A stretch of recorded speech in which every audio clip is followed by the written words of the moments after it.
Oui, c'est vrai qu'on est une génération qui avons été habitués à grandir dans la paix. Et nous avons l'impression que c'est quelque chose qui est absolu et qui sera définitif. Alors qu'on a oublié que la paix, c'est quelque chose qui est très fragile et qui peut très vite être transformé en guerre pour des intérêts privés ou des intérêts surtout qui, à l'heure actuelle, ne sont pas les nôtres et ne sont pas ceux des Réunionnais.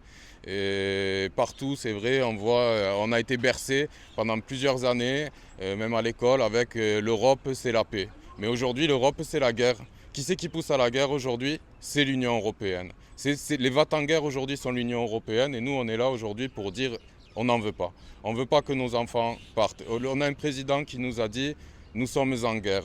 Bien, nous répondons que nous ne sommes pas en guerre, justement. Et nous ne voulons pas être en guerre. Donc aujourd'hui, on a fait ce tour pour sensibiliser le Réunionnais, pour éveiller les curiosités, donner de l'information et puis se réveiller, de se dire que tout ce beau monde dans lequel on a grandi, on aimerait le préserver.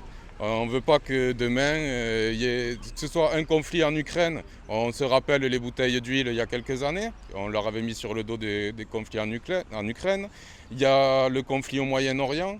Là, aujourd'hui, depuis quelques jours, Inde-Pakistan. Toutes ces communautés-là sont représentées sur l'île. On a des zones on est dans la zone océan Indien qui est une zone de paix et on veut que ça reste une zone de paix parce qu'il y a des intérêts géopolitiques qui font que il y a la Russie ou les États-Unis ou la Chine qui commencent à se disputer des petits points de territoire. Chacun voudrait avoir sa base militaire, chacun veut faire partie du monde de demain et l'océan Indien c'est la zone économique de demain, c'est l'avenir. Donc on est prévoyant, on pense à l'avenir et on veut que cette zone reste une zone de paix. Voilà.